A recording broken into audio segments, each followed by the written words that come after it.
All right, hey everybody. Today, I want to remind you kind of where we left off. Sorry, I'm out today, but I want to make sure we understand kind of where we're going and what we're trying to get accomplished today. So, last week we had talked a lot about work, and then a little bit at the end there, energy.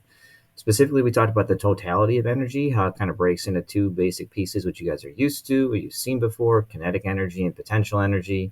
In our potential energies, there's multiple types, but collectively, our energy as a total is what we refer to as mechanical energy. So anytime we're talking about mechanical energy inside the AP Physics classroom, we're going to be talking about what is the total of our kinetic plus our potential. Now, there's more to it than just that, but that kind of is good enough for us. As a reminder, we should know that kinetic energy is 1 half mv squared. We know that work is essentially force times the distance that the object is displaced. Yes, the cosine theta is in play, but if we're clever about how we actually set up our free body force diagrams, we can take care of this cosine part to just make sure that we always have a force that's directly pointed at an angle of 0 degrees. And then our kinetic energy change is, the difference as we're looking at the change in work. We could say the total work done is going to be our change in kinetic energy. So that was kind of like the first half of last week. And then what happened on Thursday and kind of into Friday is we started talking about, well, what are the actual equations for potential energy? And down here was really just our focus on gravity.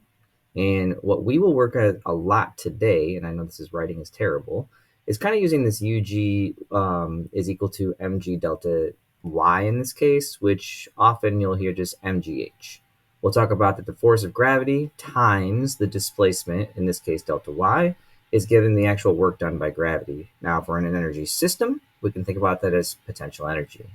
The other one in play here is really just about universal gravitation. And so if we have two really large objects, it's the same thing that looks really similar to the force of gravity, because as a reminder, in universal gravitation, we have G big M little m over R squared.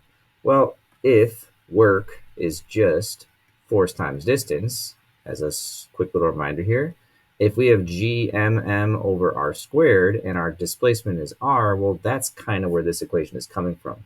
Be careful. There is a negative here. We talked about why that happened on Thursday last week. It really has to do with the idea that this is not a true statement over here. The actual statement is the integral relative to the displacement change. And that d is not just the displacement, but the derivative form of it. So displacement, looking at it from that aspect, which if you look at this, it ends up being an integral of 1 over r squared dr. And that's where the negative actually comes from. So if you have some calculus background, it would be 1 over r coupled with -1. And so that's where the negative kind of comes into play with this equation. You don't really need to know this. I would kind of just focus on the equation if you need it. Most of the time, we're going to be working on MGH, especially in these worksheets today. So what you want to keep in mind is what the question is always asking you. If you're asking for the work done, then we're going to need something with a force, and we're going to need something with a displacement. If you're asking for the energy, well, now we're going to need to look at what is the movement energy and what is the stored energy. We'll also need a system that's very careful to actually explain that. For example, we talked a lot about a block being pushed. And so if we have a force, let's say force applied on a block, assuming there's no friction, and we know some distance it actually goes through, we could calculate the work.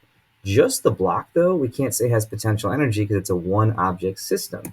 However, if we were talking about the block and the Earth system, we could talk about the force of gravity actually having some potential energy. So don't let the force system or any of those things pair up in place. When they are mentioning the system in any kind of a question, they're trying to gear you into say, hey, think about potential energy. It'll be a lot more helpful if we think about it from that aspect. A couple little other reminders. The spring potential on here, 1/2 kx squared. The 1/2 again comes from calculus, or you could imagine a graph. But there is one tiny other detail. Since work is force times, displacement, every once in a while you'll see an equation show up or an example where we sort of have a picture. Let me kind of pull this over here. Nope, wrong thing.